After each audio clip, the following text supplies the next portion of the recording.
안녕하세요, 가치환입니다. 2월 3일 월요일 국내 시장이 마감되었습니다. 자, 지난주 금요일에 시장의 급락은 어느 정도 예상을 했었다면 오늘은 조금은 예상치 못한 큰 급락이 나왔습니다. 물론 전날 미국 시장의 오후장을 보면서 이런 흐름이 나올 가능성도 충분히 있었죠. 하지만 시장의 낙폭이 생각보다 굉장히 강했던 것 같고 오늘 코스피는 마이너스 2.5%로 급락으로 마무리되었습니다. 그리고 코스닥은 마이너스 3.3%로 간신히 700포인트를 지켜주면서 마무리되었습니다. 그리고 코스피 상위 종목들을 보면 오늘은 반도체하고 자동차, 2차 전지, 국내 대표 산업들의 급락이 있었고 그리고 AI 소프트웨어 기업들, 또 바이오주, 조선주 이쪽은 그나마 선방을 했던 것 같습니다. 또 코스닥은 레인보우 로보틱스, 로봇 기업 쪽이 그나마 선방을 했었고요. 그 외에는 개별 이슈가 있었던 종목들, 그쪽이 빨간불을 보였던 것 같습니다. 또 코스피 수급을 보면 오늘도 이틀 연속으로 외국인의 많은 순매도가 나왔고 지난주 금요일과 오늘 합쳐서 거의 2조 원가량의 많은 순매도가 나왔습니다. 물론 기관도 많은 순매도가 있었습니다. 또 코스닥도 마찬가지로 기관과 외국인의 많은 순매도가 있었죠. 자, 그리고 삼성전자도 이틀 연속으로 외국인의 많은 순매도가 나왔고 반대로 하이닉스도 오늘 급락이 나왔지만 오늘은 미약하지만 외국인의 순매수가 들어왔습니다. 자, 그리고 오늘 강세림이 나왔던 카카오, 하지만 외국인의 많은 순매도가 있었고요. 기간만 이틀 연속으로 순매수가 들어왔습니다. 그리고 네이버도 마찬가지로 오늘 소폭의 빨간불이 들어왔죠. 하지만 외국인의 순매도가 있었고 카카오와 굉장히 비슷한 수급이었던 것 같습니다. 자, 그럼 이어서 주체별 매매 동향에 대해서 살펴보도록 하겠습니다. 2월 3일 외국인이 가장 많이 매수한 종목은 SK하이닉스, 이수페타시스, 두산에너빌리티, 두산, 카페24 이렇게 순서대로 매수했고 그래도 규모 자체는 많지 않았던 것 같죠.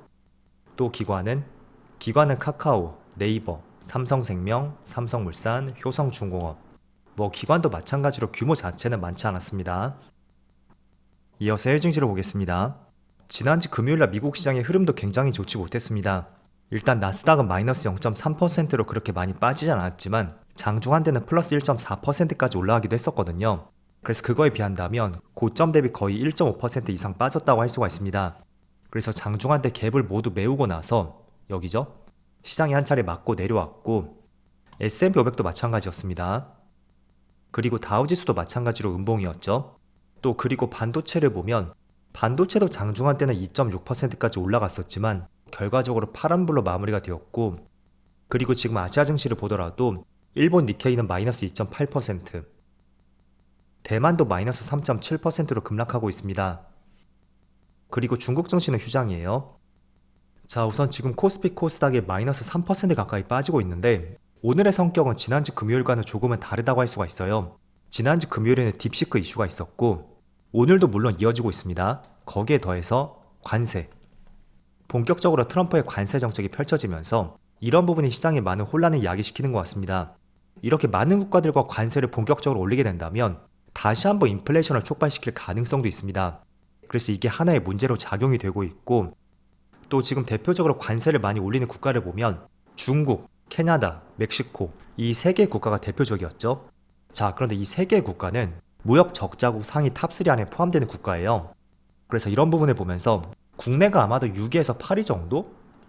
미국 입장에서 봤을 때 무역 적자국 이 정도의 순위에 포함되어 있거든요. 그럼 캐나다하고 멕시코, 중국 이런 국가들과 관세 전쟁을 펼치고 나서 그 뒤는 대한민국이 되지 않을까? 그런 우려감도 시장에 많이 반영이 되었던 것 같습니다.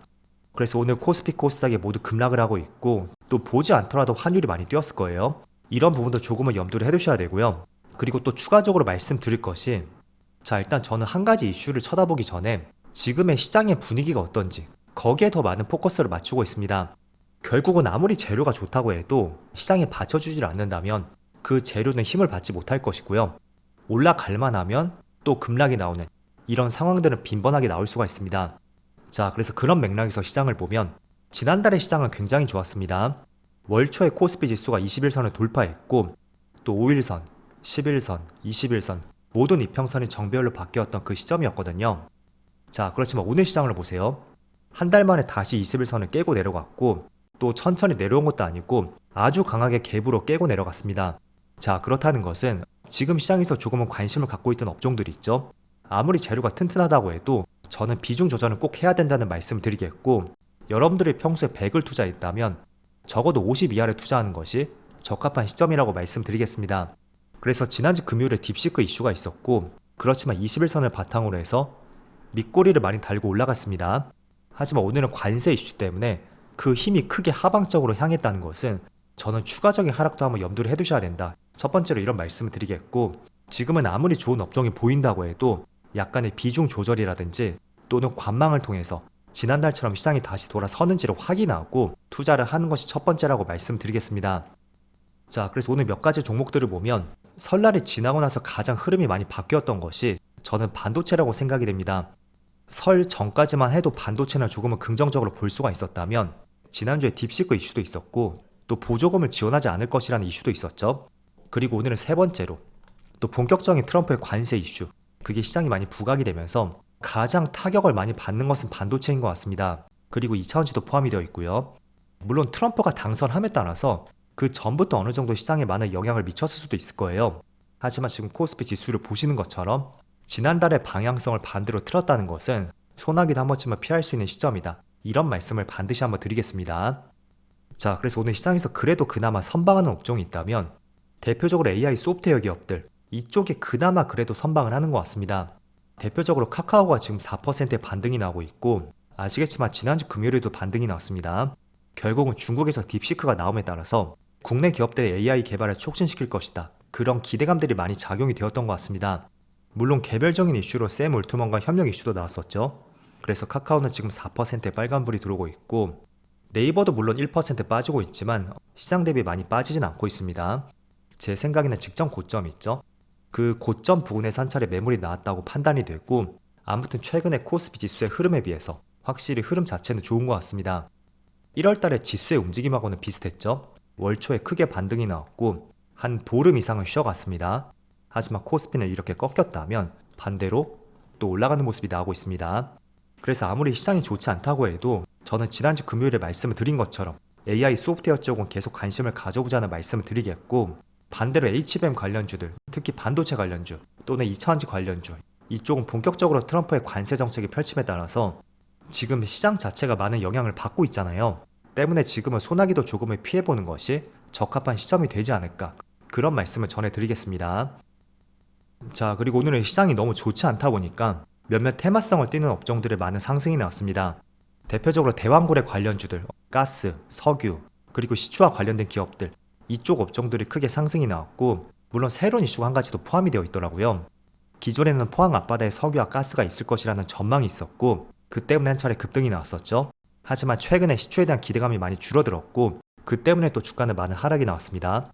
하지만 오늘 나온 기사를 보면 울릉분지에 가스와 석유가 매장되어 있다는 뉴스가 나왔고, 그 때문에 기존의 대왕고래 관련주들, 이쪽에서 강한 시세가 분출이 되었습니다. 자, 대표적으로 석유 관련주들, 지금 한국석유가 24% 급등이 나오고 있고, 그리고 흥구석유도 18% 급등이 나오고 있습니다. 물론 저는 대왕고래 관련주는 이미 과거에 한 차례 크게 시세가 나왔던 만큼 지금의 반등은 일시적일 가능성이 있다고 판단하고 있습니다. 그래서 아무리 좋은 재료라고 해도 항상 그 재료가 처음 나왔을 때 그때가 가장 투자하기 좋은 시점이라고 할 수가 있고, 그 뒤에 연속적으로 나오는 후속 기사들이 있죠. 그거는 연속성이 많이 떨어질 수가 있습니다. 그래서 혹시나 오늘 새로운 기사가 나왔기 때문에 대왕고래 관련주를 다시 한번 관심 가져볼까? 분명히 그런 생각을 하시는 분들이 계실 거예요. 하지만 저는 이런 부분을 권장해드리진 않겠습니다. 자, 그럼 지금 시점에 관심을 가져볼 수 있는 업종이 있다면 저는 그래도 한 가지 업종을 꼽아본다면 조금 전 말씀드렸던 업종이 있죠. AI 소프트웨어 기업들, 이쪽이 불안한 시장에서 그나마 선방을 할 수 있는 업종이라고 판단하고 있습니다. 자, 그래서 제가 왜 이렇게 생각을 하는지 조금 전에 말씀드렸었고요. 결국은 자본이 많지 않은 기업들도 AI 개발 속도가 빨라질 것이다. 그게 시장의 하나의 촉매제로 역할을 할 수가 있습니다. 그래서 지금은 제가 대장주 위주로 두 개를 말씀드렸지만 거래대금 상위 종목들을 보세요. 충분히 대형주 위에도 우리가 공략을 해볼 수 있는 업종들을 보일 것이고요. 그리고 조금 전에 대왕고래를 예시로 말씀드린 대로 그 재료가 가장 강력하게 반응을 하는 것은 재료가 처음 나왔을 때다. 그 점을 꼭 한번 생각을 해보시면 좋을 것 같습니다. 그래서 딥시크 이슈가 나왔고 그게 나온 지 며칠 되지 않았단 말이에요. 때문에 딥시크 이슈, 이거는 못해도 저는 2월 한 달 내내 이어질 가능성이 있다. 그렇게 판단하고 있습니다. 그래서 이것도 한번 생각을 해보시고요. 자, 아무튼 오늘 코스피 코스닥이 21선을 갭으로 깨고 이탈했습니다. 분명히 좋은 신호는 아니라고 볼 수 있으니까 이번 달은 최대한 보수적인 관점으로서 시장을 바라보시고 또 그에 맞게 투자를 임해보자고 말씀드리겠습니다. 자, 그럼 오늘 쉽지 않은 시장이었는데 늦은 시간까지 정말 고생 많으셨고요. 저는 내일 영상에서 다시 찾아뵙도록 하겠습니다. 모두 즐거운 저녁 되세요. 감사합니다.